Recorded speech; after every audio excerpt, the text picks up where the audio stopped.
So I believe that 2025 is going to be the most buyer-friendly market than we've seen in several years. We're going to see more inventory coming to the market. We're going to see a little bit of relief in interest rates coming down. And overall, it's going to make affordability a little bit better for most buyers. However, with that said, I do believe that this market might not be for everyone.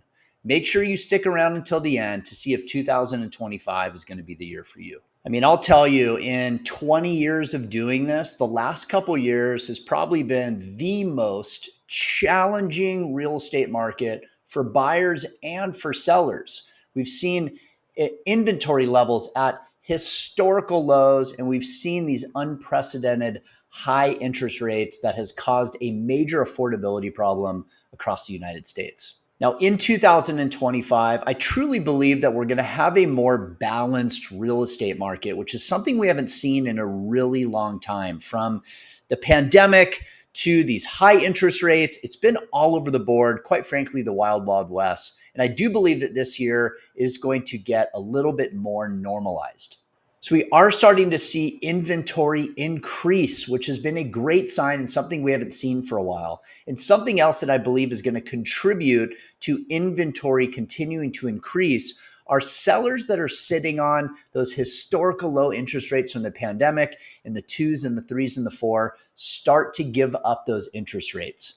And the reason why they're going to do that is now that they've bought and they've been in their home for a few years, many are realizing who bought during the pandemic that the house that they bought was not necessarily the best suited for their family or their needs. Whether they need to upsize or they don't like the location or they just don't like the layout of the house, I believe that many people are going to give up those lower rates, which is going to cause inventory to rise.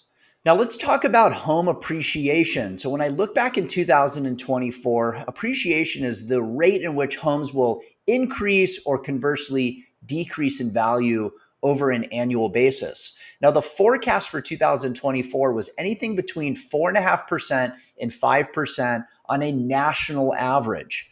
And the reality is, now that we've gotten through the year, the average was about 4.5%. So a little bit on the lower end of the prediction leading into 2024. Now, let me be very clear.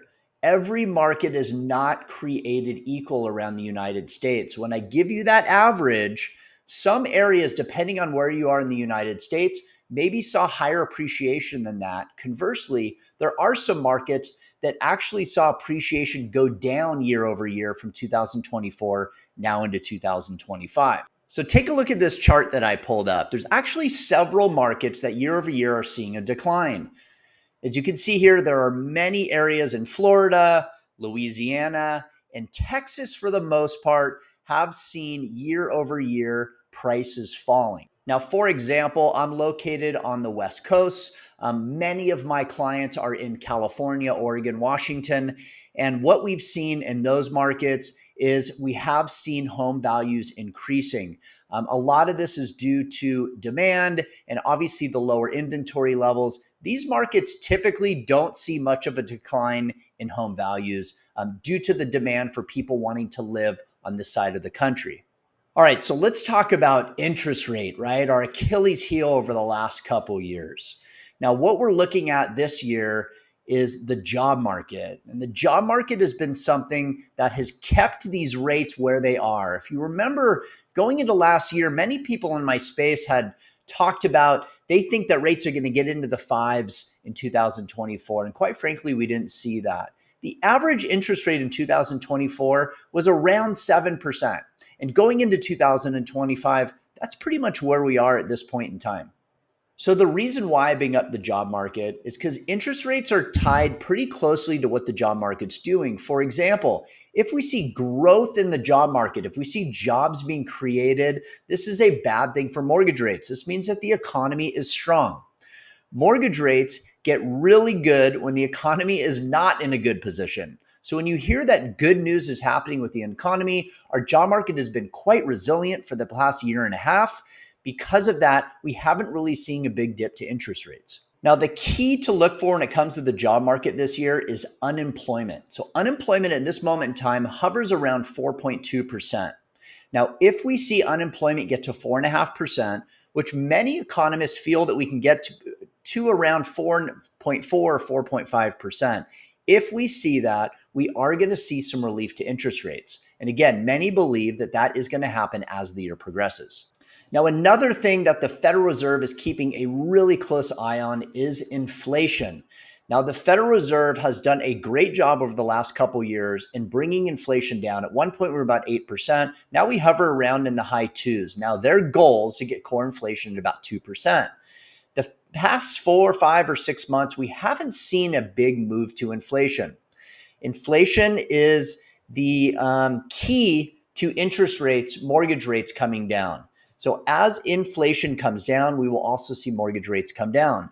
Again, just like the job market being resilient, we haven't seen a big move in inflation in the past several months, and that's why interest rates haven't seen a big dip. Now, it's going to be very interesting to see with the new administration coming into office. Now, a lot of the things that they're talking about, some things could be great for interest rates, some things could not be so great for interest rates. For example, they're talking about putting on some of these tariffs on import and export from other companies. Now, a lot of this can be seen as inflationary.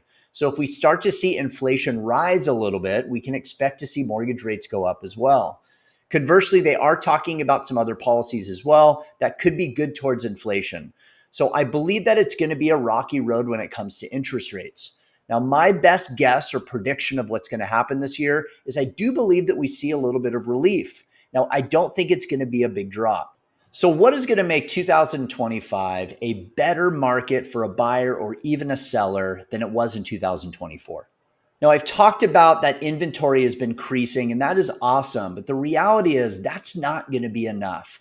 We truly need to see a little dip to interest rates, which is going to make our affordability problem a little bit better and allow more buyers who have been on the fence to get back into the market. My opinion is while inventory is going up, and that's great, is the interest rates are the thing that we really, really need to have high hopes on, that we see a little bit of relief. The last couple years, while they haven't changed a lot, there have been some moments where we've seen some nice dips. Let's remember in November of 2023, we saw interest rates get to about 8.25% of a high. And then conversely, in the summer of 2024, there was a moment for about 30 to 40 days where we saw interest rates get to almost 6%. That is a really wide range. But what I will tell you is when interest rates got to 6% in August, the amount of people who have been waiting were excited and getting back into the market, and it sparked a very high demand of people trying to get back in. So what this tells me is any sort of drop in interest rates, if we get from 7% to 6.75% or even 6.5%, it may not seem like a lot, but there are so many buyers that are pent up waiting for that I do believe that that is going to open the gates to allow a lot of buyers to come back into the market. Now, it's pretty apparent per the Fed that we are in line or maybe already seeing in some capacity a soft landing. And what this really means is it allows the Fed to continue to drop the federal funds rate, but in a very slow manner, as their overall goal, remember, is to get inflation down. Now, while the Fed might not be in a hurry in 2025 to drop the federal funds rate, the bond market, in which mortgage rates are tied to, usually moves in advance of the Fed moves. And this is why I do believe that we're going to have some improvement to interest rates as the bond market slowly comes down. Now, again, I don't expect interest rates to plummet down, but I do see some relief. Many believe that we see interest rates kind of hovering from 6.25% to maybe 7.25%, and it's just going to go like this as the year goes on. Do me a favor. I'm curious what you think. Comment below on where you think interest rates are going to end up in 2025. Now, what happens if interest rates come down? Well, it improves affordability. That means more buyers are going to come back into the market. What is also going to result of that is more demand, which means more competition that you're competing with against other buyers. And if you remember what I talked about before, when we saw in August rates get to 6%, the floodgates opened and people wanted to buy. As soon as interest rates went back up to 7%, all those people went back on the fence. So that tells me that they are losing their patience, but patiently waiting for a little bit more dip. My best interpretation is if rates drop 0.25% from where they are right now, so we're kind of hovering at that 6.75% range, I do believe that a lot of that demand will will start to look at buying again. Now, remember, like I said before, all markets are not created equal. So some of these markets might get a lot hotter than others. Again, it just depends on where you are in the United States. But I do believe that this disparity is what is going to help in really getting us into that more balanced market that I talked about. Just to give you some examples of some of my buyers. So I have a lot of buyers buying in the California area. Now, California, while we went through the holidays, things had slowed down a little bit. What we're seeing right now, even at these temporary interest rates on where they are at around 7%, is homes that are priced well are usually attracting multiple offers or multiple buyers. So you could be going up against 2, 3, 4, or 5 other people on a house. Now, while that's not super common this early on in the year, mainly due to a seasonality issue of real estate where not a lot of people are buying and selling in January, as we get into the spring months, I do believe that as a buyer, so if those are the times that you're looking, do expect to go against multiple offers. Now, if you're buying in the Midwest, or in some of those states that we looked at that have seen home prices dip down a little bit, areas of Texas and Florida and the Panhandle, some of those areas, you might not be competing against multiple offers, which in return might give you great opportunity as a buyer. So this is very dependent on the market that you're in. This is why it's so important to really understand your local market, right? To align yourself with either a lender or a real estate agent there that truly can look into your market and give you actual stats. A lot of the stuff that I'm talking about is very generally speaking based on the United States. So really understand your local market. But this is why I love to put out this content. And I hope you appreciate what I'm putting out there. All I want to do is educate you and give you the knowledge to be able to eloquently make a decision on when it's best for you to buy. So do me a favor. If you do find this helpful, please please subscribe. And that way I'll put out a lot more content into a lot of different topics to help keep you guys in the loop in this ever-changing market. Now, what are the big things that we talked about multiple times today? We talked about inventory is going to increase. We talked about we might see a little decrease in interest rates this year. Now, what did we talk about multiple times today? We talked about we should see inventory rise in 2025. We also talked about we should see a little bit of relief in interest rates to make things a little bit more affordable. And ultimately, we should expect some more demand coming back into the market in 2025. We also talked about home values, and overall, we do believe that home values are going to increase probably about the same than they did in 2024. So I would expect about 3 to 5% increase in home values. Now, while interest rates aren't going to dip a lot, it may seem like affordability is not really improving. But compared to what it was in 2024, this little bit of improvement will bring a ton of buyers back. Now, if you feel that this year could be your year, here are my suggestions on where to start. You simply just need to get a plan in place. You need to align yourself with a great lender that can help you understand your numbers and help you create a custom plan. Like myself, this is what we do for all of our clients. If this is something that you need your help with, my information is below on how to set a time with me so we can have an initial discovery call to talk about what a plan might look like for you. Now, a lot of people ask me, Benny, how do I know when I need to start? I might not buy for another year or two. And my response to that always is, you can never start too early. You might have a situation where we need to build more credit history. Maybe we need to pay off debt. Maybe we need to get on a savings plan. Maybe you need to make more money, right? Everyone's financial situation is so different. So starting early allows us to do an analysis of where you are now and set you on a plan so you know exactly what you need to work on.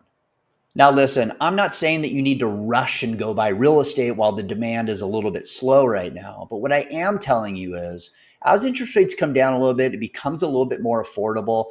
The landscape of our market as we go into 2025 is just going to be a little bit more competitive as more demand will be there, right? It's going to be a more friendly market for a buyer. And this is something that people have been waiting for several months, if not the past couple of years. Now, while the demand is picking up and you might start to see multiple offers on a property, that is something that none of us can control. But the thing that you can control are your finances and your plan and understanding what you need to do to get your piece of the pie of real estate. I am super excited for this year. I'm curious, are you a buyer in 2025?